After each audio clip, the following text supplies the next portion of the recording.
All right, welcome everybody. This is webinar on Truth and Reckoning for the Great Lakes and reflections on that first event that happened last fall. Tish, do you want to start us off with how that event came to be? Give a little background, please. Sure. It's kind of a funny story how it came to be. As some people know, we are a public interest law firm, and so very steeped in the legal world up to this point. And one day in my email, I received this email that comes in, and it's from an art museum. It was from someone at MoCA, which I didn't know what MoCA was. I had to first look that up. And then the second thing, the thought that ran through my head, it was asking if we were interested. I was interested in setting up a meeting and talking with them and an artist about our work. And my first thought was like to just not answer the email. But I'm really glad that I did, because I couldn't in my head. I was like, I've got all these requests from communities for legal help, and I don't know what an artist has to do with our work or what this is going to be about. So it was one of the best emails, though, I ever decided not to hit the delete button on, and I'm really glad I didn't. So that led to a meeting with people at MoCA, Museum of Contemporary Art Cleveland, for those who also would have to look it up, and the artist, Andrea Bowers. And Andrea, I learned, was an activist artist from California, LA, and she had heard about the Lake Erie Bill of Rights, which that was a bill we helped draft for our community in Ohio, Toledo. And they passed it, and it opened like this genie's lamp of just tons of media attention. Well, no, Valerie, I think we met before that, but yeah, I was going to say, are you one of the journalists? Yeah, we met because of that, but no, I think we met before that. But it just got so much media attention, and she happened to see it in California, and she was very excited because she had a connection to Lake Erie. She grew up in Northwest Ohio on Lake Erie. So she wanted to do this, contacted the museum and wanted to do this art project about rights of nature, and specifically on the work on the Lake Erie Bill of Rights. So that led to, fast forward, working on this project because we hit it off in the meeting immediately. And then what happened was many people who know the story probably know that it went to court 12 hours after it passed. The community was sued by big corporate agriculture. And then within a year, it was overturned by a federal judge, the law that had caused all this media attention.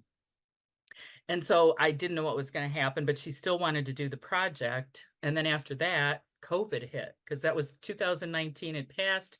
2020, it was overturned. And then COVID hit right then too. And the museum shut down. So it was kind of interesting. We didn't know if this project was ever going to come to be, but we're all very persistent people. And fortunately, Andrea was very excited about doing this project.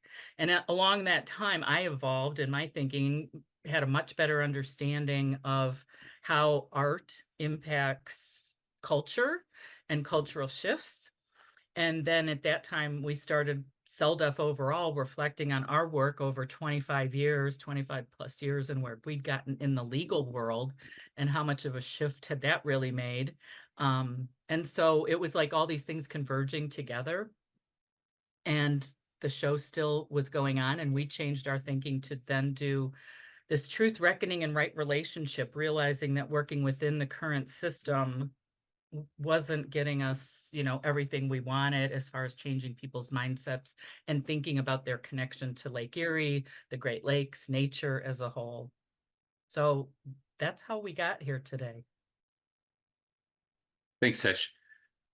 We'll do some introductions now. very quickly from my end, I'm Chad Nicholson. I'm the Director of Community uh, Resilience and Resistance for the Community Environmental Legal Defense Fund. And then we have people who were present at the first event that Tish mentioned, and we'll just do some brief introductions. We have Josh Hill, Director of Community Engagement for MoCA Cleveland, is an educator, innovator, and orator who prioritizes the needs of his community. He uses his creativity and innovation to impact those around him while emphasizing his talents toward youth. As a young professional, Josh believes that it is vital for him to use both hands, with one reaching forward and one the other reaching to bring others forward. He aims to be the link that connects community in an intentional way. Josh, did you want to add anything to that? Not so young anymore. Today's my birthday. Happy birthday. We also have Valerie Vandepan, who is an award-winning journalist and editor. Her work has appeared across mainstream legacy media platforms, including Bloomberg, Politico, and Reuters. She is currently editor-at-large of Tribal Business News. Valerie, did you want to add anything to that? I am no longer with Tribal Business News, but I am an independent journalist and editor. Thank you. Yeah, thanks for joining. And Dave Riley, a professor of political science and international studies at Niagara University, where he also co-directs the Center for Justice and serves as president of the faculty union. He teaches environmental policy and environmental thought courses, along with international topics and social movements, and outside of the university, has co-founded a nonprofit called Citizen Coalition for Wildlife and Environment that promotes stewardship and protection of wildlife and habitats. Dave, did you want to add anything to that? No, happy to be here, and thanks for this conversation. Yeah, thanks everybody. So this is intended to be about an hour-long conversation, and yeah, as mentioned, be reflections on what happened in the first Truth and Reckoning conversation in Cleveland last fall, and also what may be coming up with Truth and Reckoning Part 2 in right relationships and what that's going to look like. So just a question to kind of kick things off, and they can go in any order. Not going to ask anybody to go first or anything, but months later after the event last fall, what are some reflections from that first event that have stuck with any of you? I'll jump in. A sense of urgency. It would be what as I think back on it, the event itself really it came from a number of broad and different perspectives, but there was a common theme throughout all of it, and that to me was the urgency, the need to act now, the need to find a path forward to address the growing problems that we're dealing with in this area, specifically with regard to the Great Lakes, but on a global scale as well. One of my reflections that continue to stick around is this idea of intergenerational persistence. That is how so many different generations are really concerned about the same thing, which is something that we don't oftentimes see as it relates to social justice, that different generations kind of have different experiences or ways that they go about combating these things. But we really saw a consistent through line of, people's experiences dating all the way back from the 1940s to the present day, their experience with our bodies of water, with our Great Lakes ecosystem, and especially how those experiences have sort of impacted their childhood, their family experiences, insert blank. And so it was really, really something that stuck with me, is just sort of that transcendent nature of there's something that we need to do to make sure that we're being better stewards and shepherds of our environment. I think for me, the testimonies that were shared were so powerful and informative and horrifying all at once. I learned so much from what was shared. And I think that there needs to be more truth spoken. And before anything is done, I think a nice place to start is to just stop doing the harm and listening to everybody talk who has been harmed. Everybody who's been harmed has to share and tell that truth. And I think we all need to be quiet and listen as everyone gets up and tells it. And it's uncomfortable and it's time consuming, but it's so powerful. And to me, that was what was most powerful about that day, was just like person after person after person sharing truth after truth after truth. And it's a lot, but it needs to be done. Yeah, and I was just going to add my, looking back on it, as someone who was organizing it and knew a lot of the people in the room and kind of bringing them together, we didn't, what the testimonies were going to be. So we had no idea what was going to be said. And I agree, Valerie, it was just so powerful to hear it all come together. And it didn't matter if it was a medical doctor or an academic or a journalist or whoever was speaking, or another young person or indigenous person, that you're right, Josh, they were all like kind of like agreeing on so many things, but starting from that place of truth and being so honest. I mean, I was used to dealing with community members who are all focused on a single issue. And what we're taught to do is environmental activism or social justice activism. And this was different. I'm curious, hearing kind of what Dave said about the sense of urgency, what Josh said around intergenerational movements, and from Valerie, the testimonies that were like in asking for, like, how do we like take some time to listen to each other? How do we bridge the gap between urgency and listening? There's a saying that I was taught recently in school, and it's, we don't have a lot of time, so we must go very slow.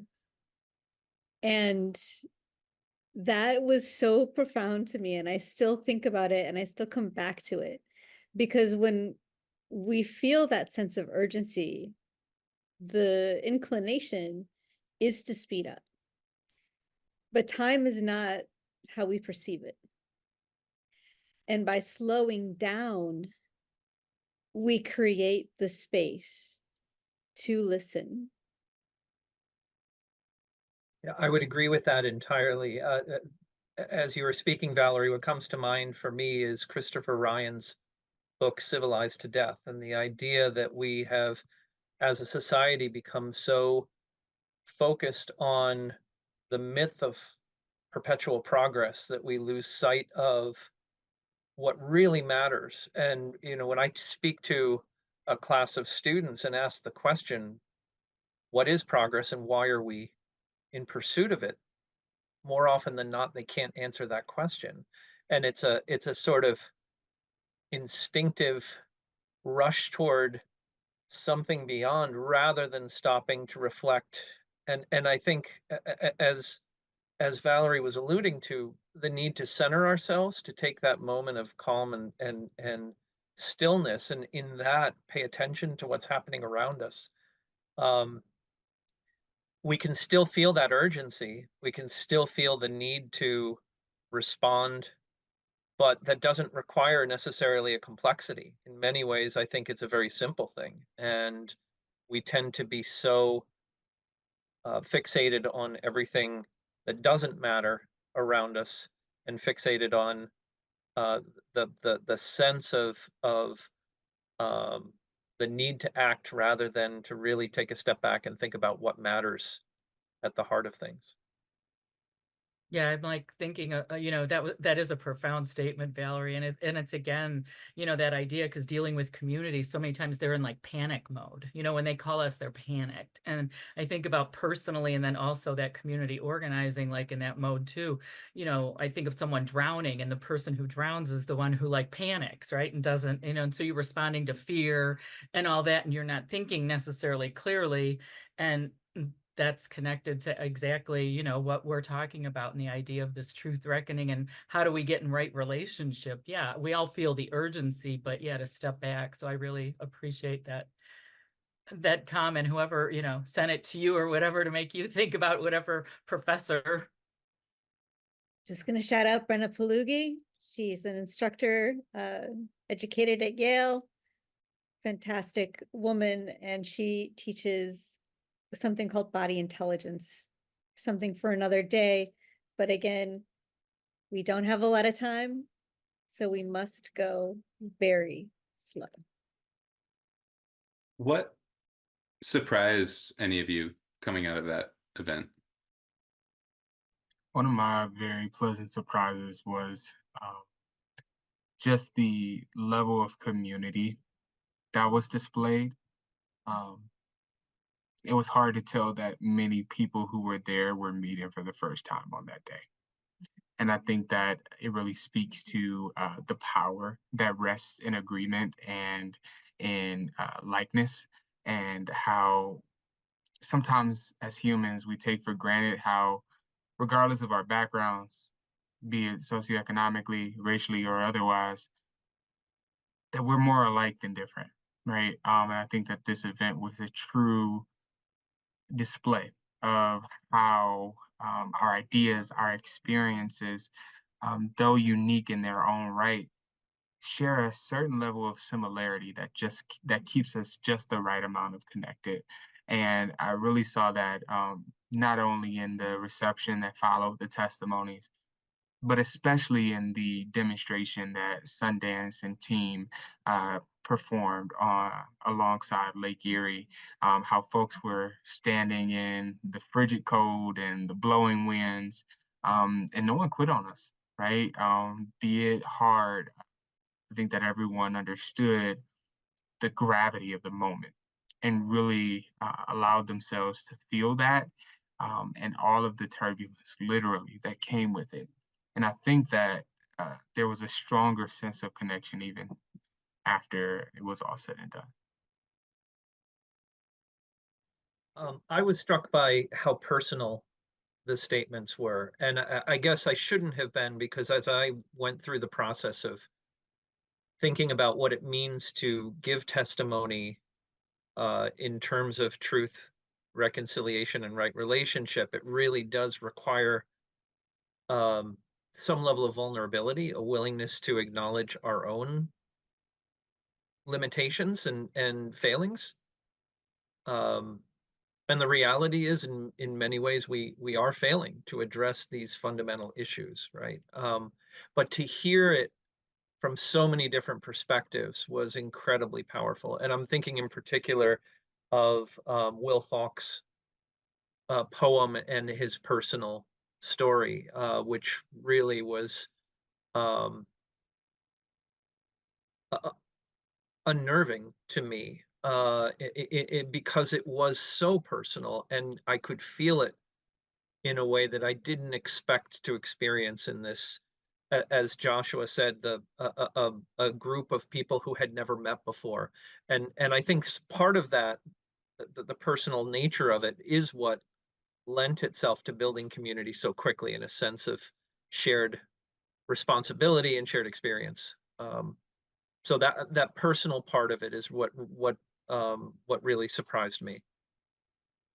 That with the breadth of experience, I think that really delighted me. It didn't really surprise me as much as delighted me to experience that breadth of experience with the environment and concern, and everyone sharing it in one space.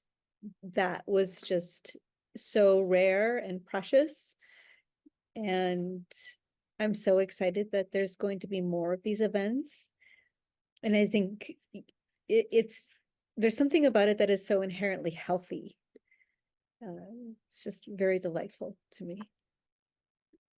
So it seems like some of the surprise is how honest and real and vulnerable people were able to be in that space with people that they didn't necessarily know. And we're on Zoom right now, looking at each other's faces on a screen, and not in physical space together. So yeah, I have a couple of kind of follow-up questions on that, but one is how do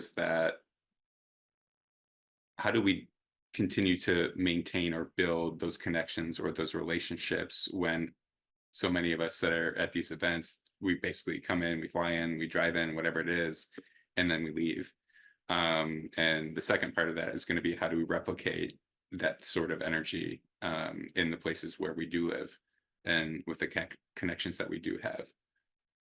So I can get more specific, but I'm just wanted to put that out there. So go ahead, Josh. So I was trying to figure out how I wanted to tackle your question. I think that part of it is, like I said, just leaning on that similarity to one another. And I think that sometimes we misunderstand how our similarities can be captured through symbols. I always find it interesting how, we all learn different note-taking strategies, whether it's bullet point form or Cornell notes or SOAP notes, right? But oftentimes when you pick up someone's journal, it's really hard to follow because sometimes they'll have different symbols and so on and so forth. That's the really compelling thing about artwork is that the visualization of it doesn't necessarily change. Whereas the interpretation, a lot of times, even for the same person at any given time, can. And so I think that one of the ways that we kind of continue that conversation is to look at the 16-foot neon that's installed at Great Lakes Science Center. That although it wasn't there at part one, when folks come to Cleveland and for part two, being able to take that trip downtown and realize the change that has happened just in that short 6-month window is just an example of an opportunity of how we continue that conversation. I think what also has helped with that tremendously is the great work that CELDF has done to get these testimonies recorded and to break them up into bite-sized chunks to be able to share with your network. That if there was a particular testimony that was inspiring or even challenging for you, that you'd be able to take that to your action network back in your local community, and it be a spark to conversation, right? And that in and of itself is just another sort of great product that this sort of model and format of truth and reckoning has been able to produce for folks. And I hope that people were really able to take great advantage of that. I really like what you just said about model, because it is a model that can be replicated in every community. And because every place is, we all are in the environment. We all have experience in the environment, and we all have experience now with the changing environment and with the harms that have been done by so many different things. And so this model is so replicable in that if followed, it gives people in communities wherever they are the opportunity to share what they're going through and have gone through historically and in the present. And it creates the space for people to really hear and connect. It's very powerful. I would just echo both of those. I mean, I think the carrying forward the stories is critical, and having someone like CELDF to shepherd through that process is absolutely critical, because we all have so many different ways that we're pulled, that having that reminder of staying focused is critical. So a shout out to both of you for your work on that. Yeah. Well, it's all Tish, but go ahead, T. I've got him on tape saying that now. I just wanted, it was really interesting. I think, going back to thinking what you guys are saying, because it's bringing a lot back for me too. And the idea, again, being an organizer who worked for a decade with communities trying to like prevent environmental harm in their communities and things like that. It's like this idea of honesty versus blame. And I started in my own community in this work doing this. And I did the same thing. And for so many years, it was like, the oil and gas industry were the bad guys, or the big ag, they were the bad guys, and so it was setting up that whole framework and model of we had someone to blame. And so what was so refreshing at the event part one was how people were willing to like see themselves and be that honest and say, no, I have a part in this. None of us can help it. We were born into this culture at this time, in history. But I think that changes your whole framework, when you realize that you're part of it and it's not just someone else that you can point the finger at. And it's them and us. It's like now you realize it's all of us together and what's my role. And so that was what was really stuck out for me, was that when you talk about the honesty of people doing that. Tish, how would you say you view things differently, if you do, from when you started in this work to now? I just did. No. Yes, and Yeah. I mean, there's a lot of that. One, I see art now has a real purpose in like cultural shift. It's not just about the law and policy, which is again, so much of this is what we're taught though, right? It's like, and so breaking free of that idea that it could be something else and something different is really, the evolution that I had through this whole process of from 2019 meeting, Andrea and till now and planning this part one and part two of this, being involved in this and meeting all you guys and everybody who was there. I mean, yeah, it's really forced me to focus and shift and think differently. Evolve, as they say, like the lake. the second part of that question was how we could go about replicating something like what happened in part one in other communities. Like, what would it take? What needs to happen? Who needs to be involved? I don't want to give more work to Tish because she's done so much and she's doing so much. But I think that every community that is interested in this needs to organize it for themselves. Like it has to come from the community and it has to be a local decision. In my experience anyway, from my perspective, it's powerful when it's local and it's powerful when the people who are in it and living it can come together and do it. I agree with you, Valerie. Keep Tish in Ohio. Stay focused in Ohio. Like it's a great model that should be that can be replicated, but can be also be organized separately. Yeah, that's what we're hoping for, Valerie, that yeah, we have this template model that other people can replicate. Dave or Josh, any thoughts on what it would mean to do this in different places? It's hard for me, right? Because it happened in my community. And so I agree with Valerie that local impact is incredibly important, and the level of intention that played into that I think was just really, really incredible.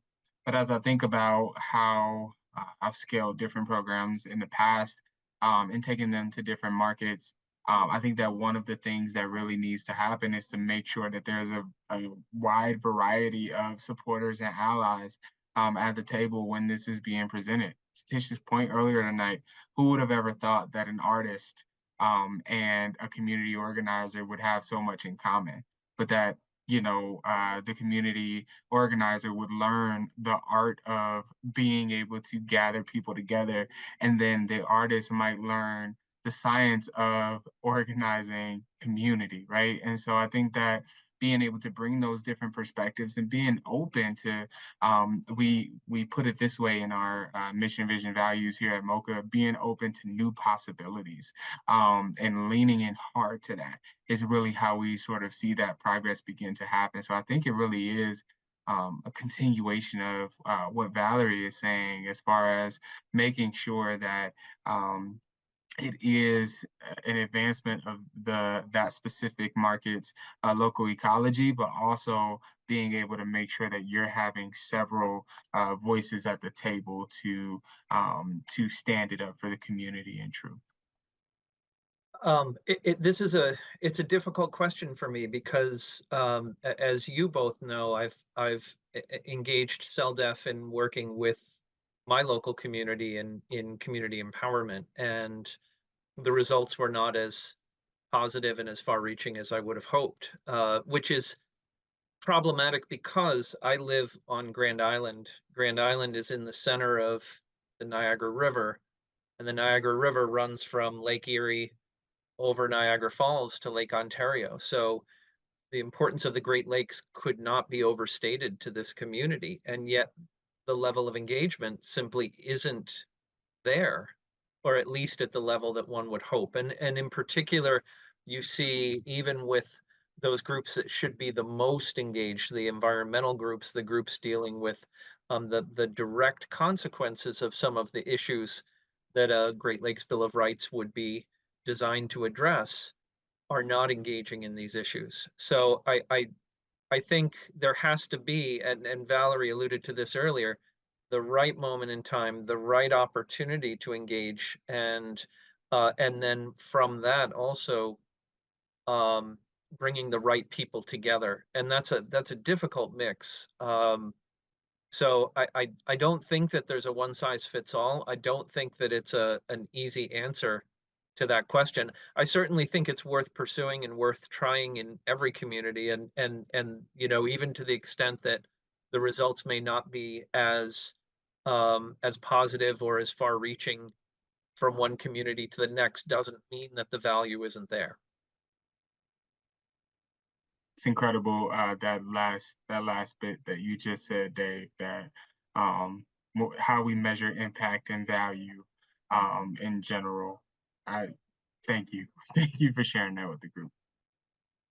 Well, yeah, and I think that you bring up too a great point. Like the idea is if it's something impacting nature, so an environmental in nature, that we assume that it would be only the environmental groups, or that's where we should go for, you know, to get their buy-in and input. But yet that's different than saying in a community we all care about clean water, right? Or clean air. It's a different, you know, way of looking at a different lens to look at it through. And when you put it in that context, well, there's way more people in the community than just the environmental groups and activists, right? Everybody should care about that. So yeah, it helps create a different, I think, reason for bringing people together. So I think everybody on this call would like to see more engagement, and we're happy with the way that things showed up at the event last fall. How do we deal with people who are not engaged? Why are they not engaged? How do we reach them? I think a lot of people are not engaged because no one's asked them. Like to Tish's point, everybody cares about having clean water and having clean air and having a clean environment, but who's talking about that with different groups, right? It's also environmental organization centric that it by default segregates and displaces and keeps people apart. But something like this brings everybody together, and that's what's so wonderful about it. Yeah.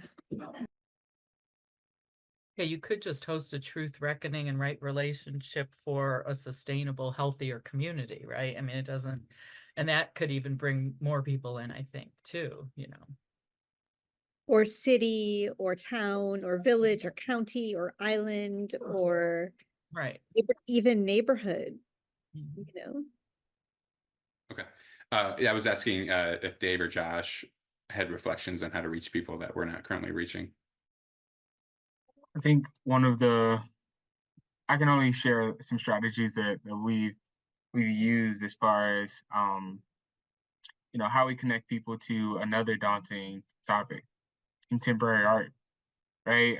And a lot of it is by, again, allowing them to lean into the fear of the unknown, right? I think that so many folks, as it relates to community work, as it relates to social action, as it relates to change, they think they have to lead the charge.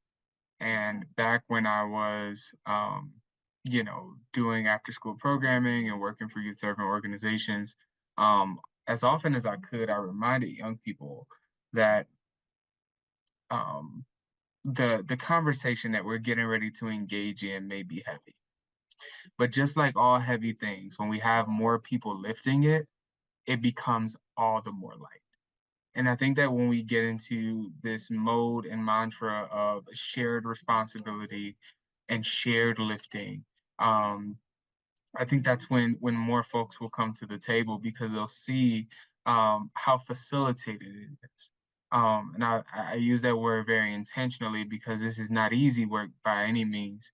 But when you think about the root word of facilitate, you get the Latin word facile, which means to ease or to lighten, right? So it's not that it makes it easy by any means, but instead it makes uh, it makes it worth joining, right? It's almost an invitational. So I believe that strategy may really complement what Valerie has discussed as far as flat out asking folks to be a part of the charge.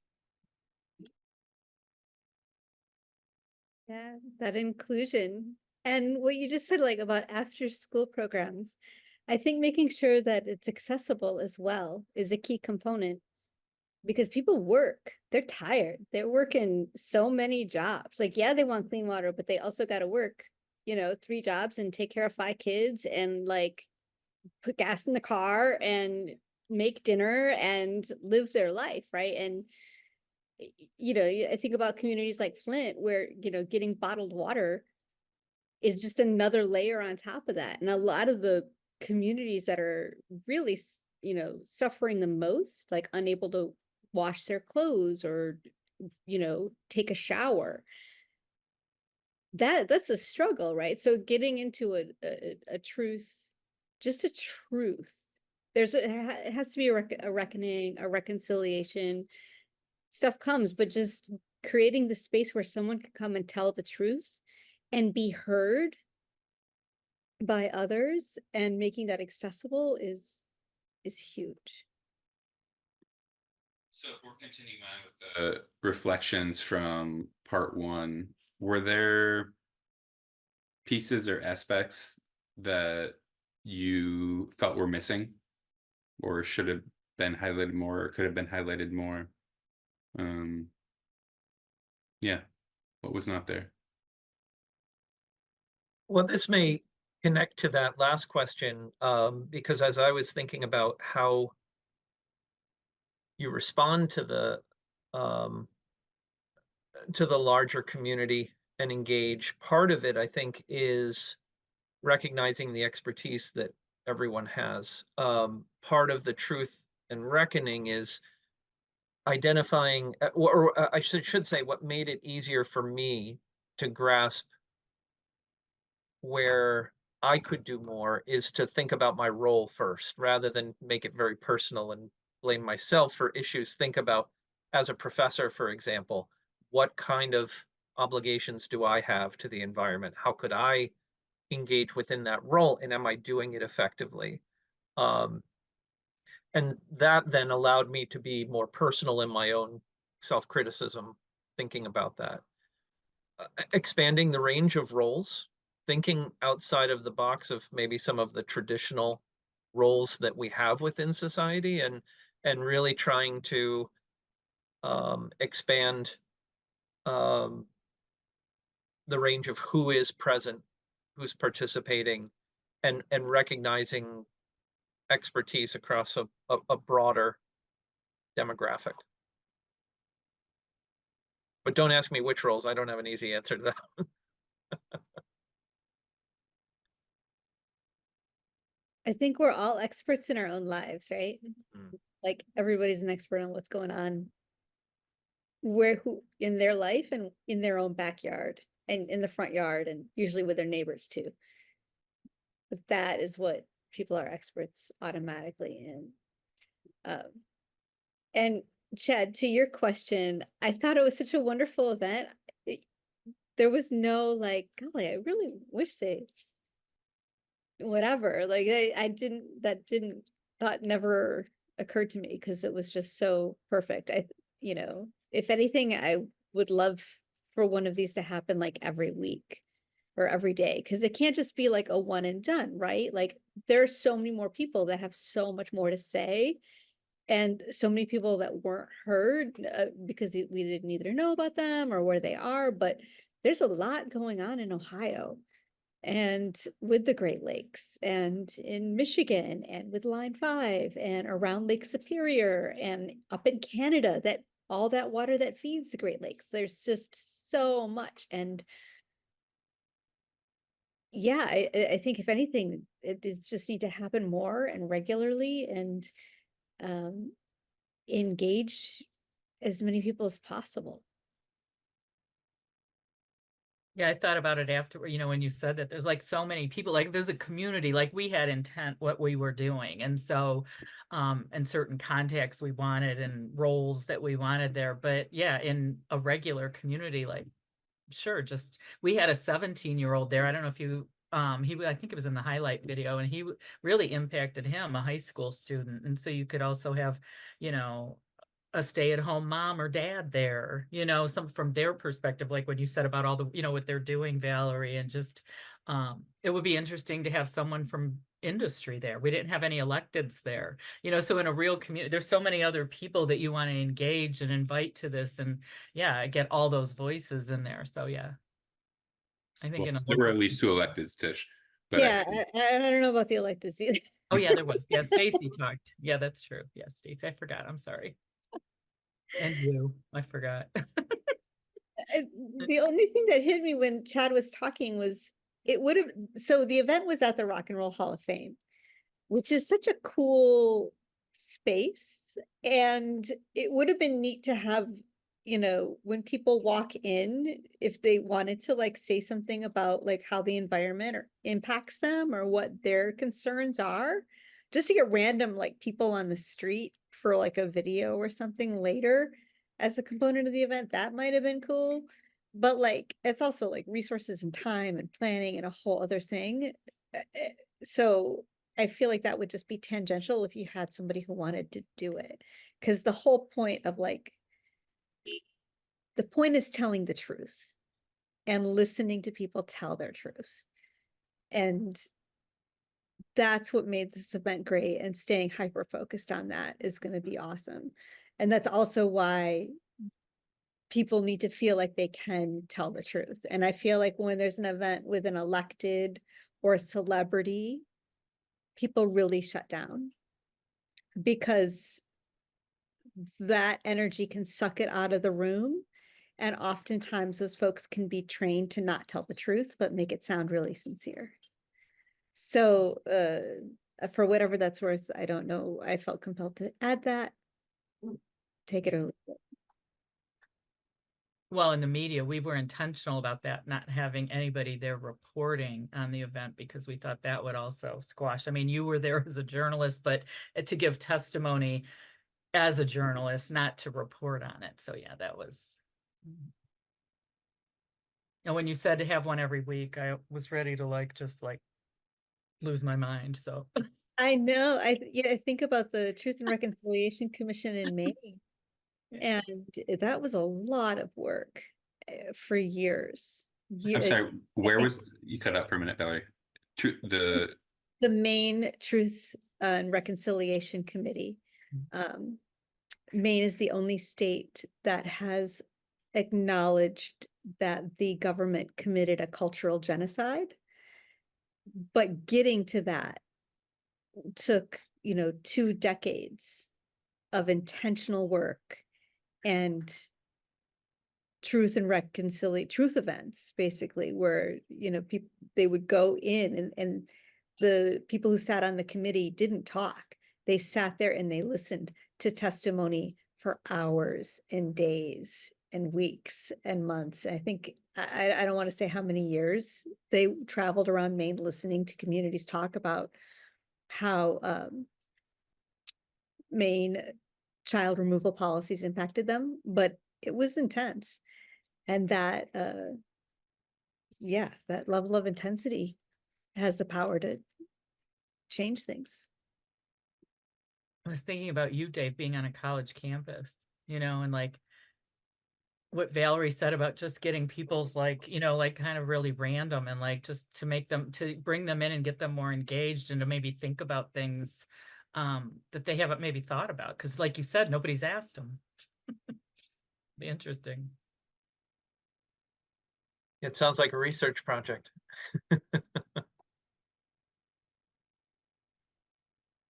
Something else that came up for me is Valerie was talking was just how limited our time is, and that kind of goes back to the quote you mentioned earlier. But there was a labor plank in the U.S. in the 1800s that basically said it's a 4-day work week, and your 5th day is serving on committees in your community, whether it's public safety, whether it's taxes, whether it's sewage, all those things, but that there's dedicated time given to people to be able to participate in community life and hear the things that are going on.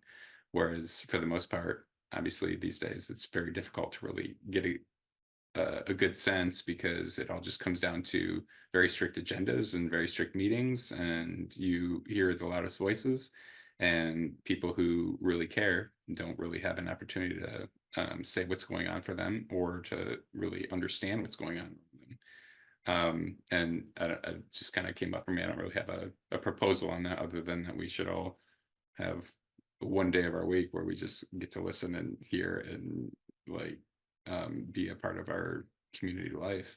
And there's really no opportunity for that right now without making plans for babysitters and getting off work and all the other things that it takes to be a somebody that just doesn't take all of our time and energy away from other things as well. So anyway. Yeah, it's interesting that whole idea of giving back, so it's like someone said to me in talking about the Great Lakes, or, like I realized my relationship with Lake Erie was all about taking and taking, but I don't give anything back.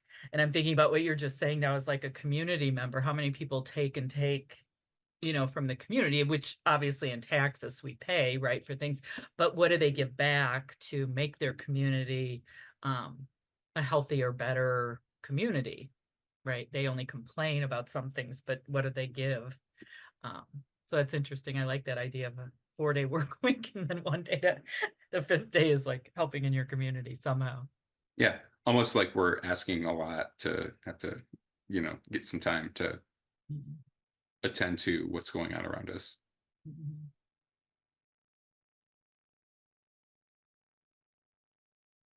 Um,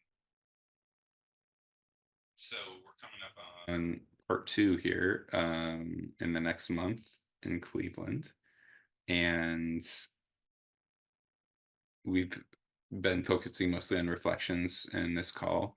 Um, but I'm curious, yeah, like what feels like there might be some action items, if anything, when it comes to right relationship. If that's where we're heading with part 2, what does right relationship look like in our culture, in our communities? Let's start there. Any thoughts on that? I think I think the first part of a right relationship is just being comfortable with the long game in a lot of ways. And the long game doesn't always have to be slow. No offense, fam. Um, but the long game is certainly not quick, right? And I think that when we come into that understanding, it really helps us to lean more into right relationship. Each day when I walk into work, I see a very large scale mural that was designed to be in conversation with Exist, Flourish, Evolve downtown. And I took a picture the other day because I'd never realized the name of this piece.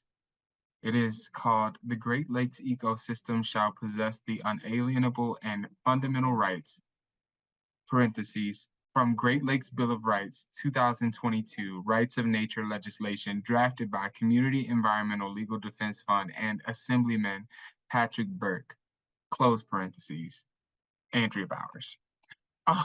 And so that is the title of this one piece, right? And it's intentionality like that, that as we're walking past something, just taking the time to read it in its entirety and understand it for what it is.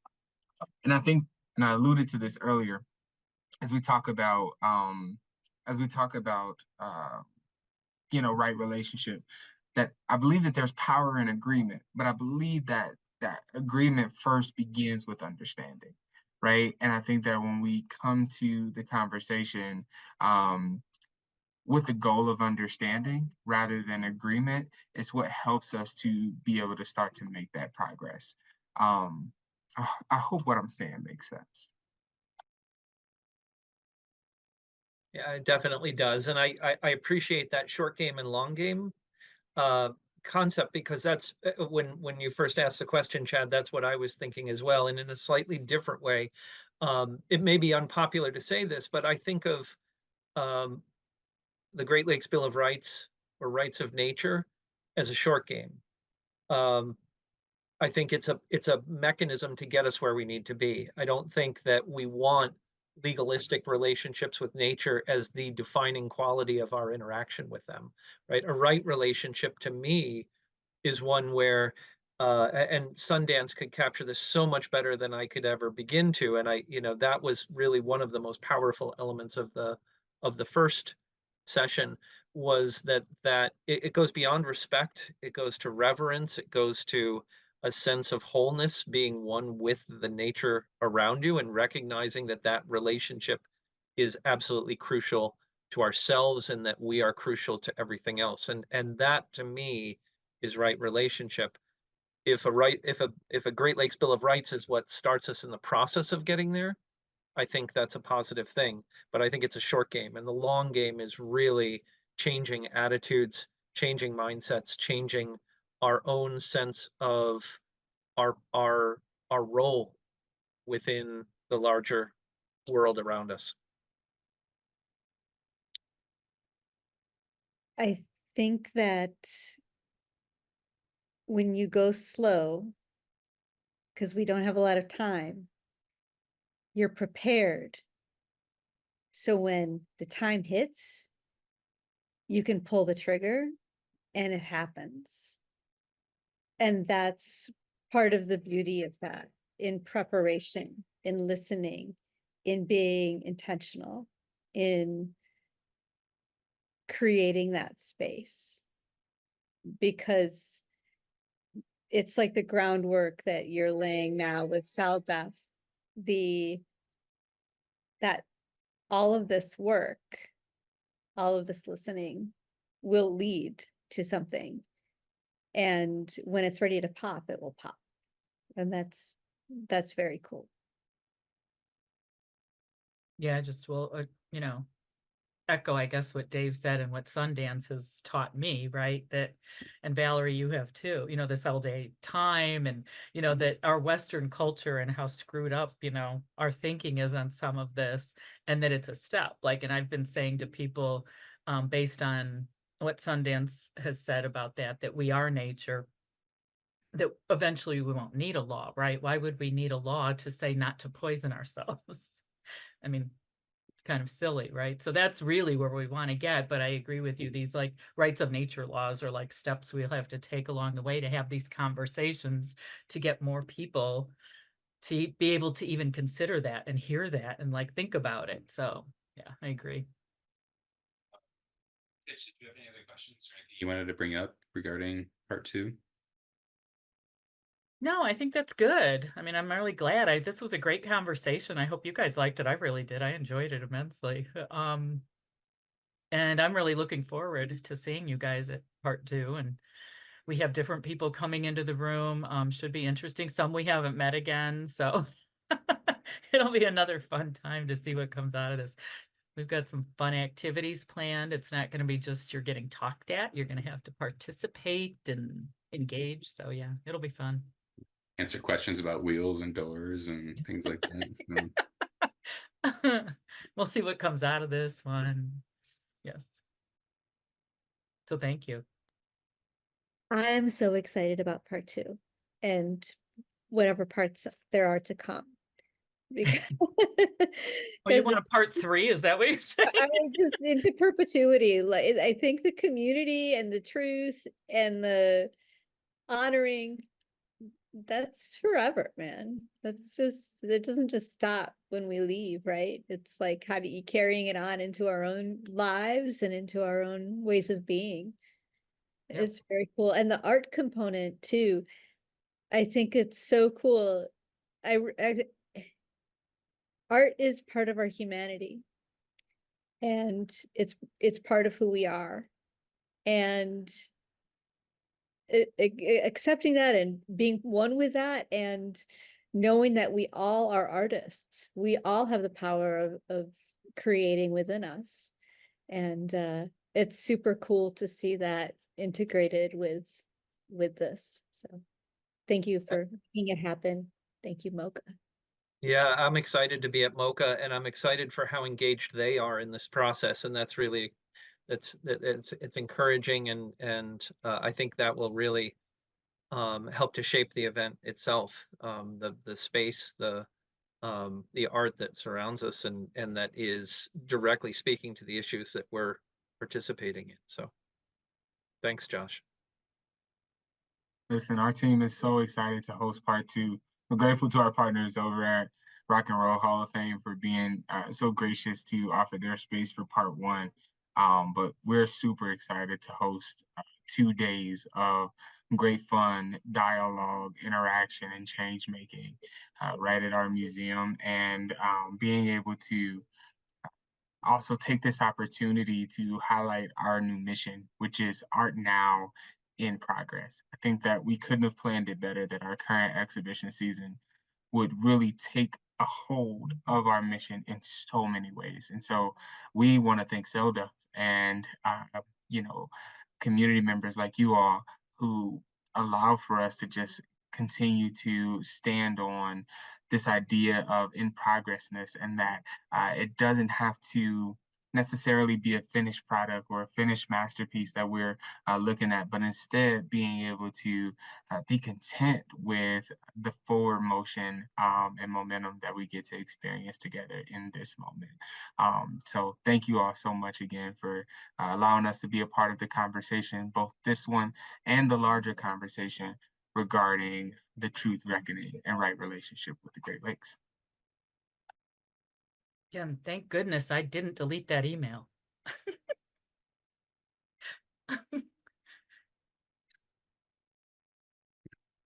Tish deletes my emails all the time. So I'm glad she didn't delete that one. But also I realize as the sun is going down, that I am probably, yeah, my background is changing. So I didn't think about that before I started this call. But thanks, Josh and Mocha. Thank you, Dave. Thank you, Valerie. Thanks, Tish, for everything you've done to like pull all this together. And we all know you've done the most lifting. So thank you for that. Any other thoughts or reflections before we sign off? Thank you, CELDF, and thank you, Tish. And thank you, Thank you, Chad, guys. for hosting, because y'all are amazing, and I know it's a lot of work. So thank you. And thank you, Josh, for coordinating and having the idea and making it happen too. It's a lot of institutional work, and it's hard bringing institutions together. And it's hard finding agreement. It's hard. It's just, it's a lot. And more power to you all. And we all know it's hard to find funding, so that too. Y'all are doing great. Thank Yeah. you. Yeah, thanks for facilitating this conversation. It's been a pleasure. Yeah, we'll have to do this again sometime. Thanks, everybody. Thanks, everyone. Thanks, Tish. We'll see Thank you all you. soon. Yep, Bye. 1 month. Forward to it. Awesome.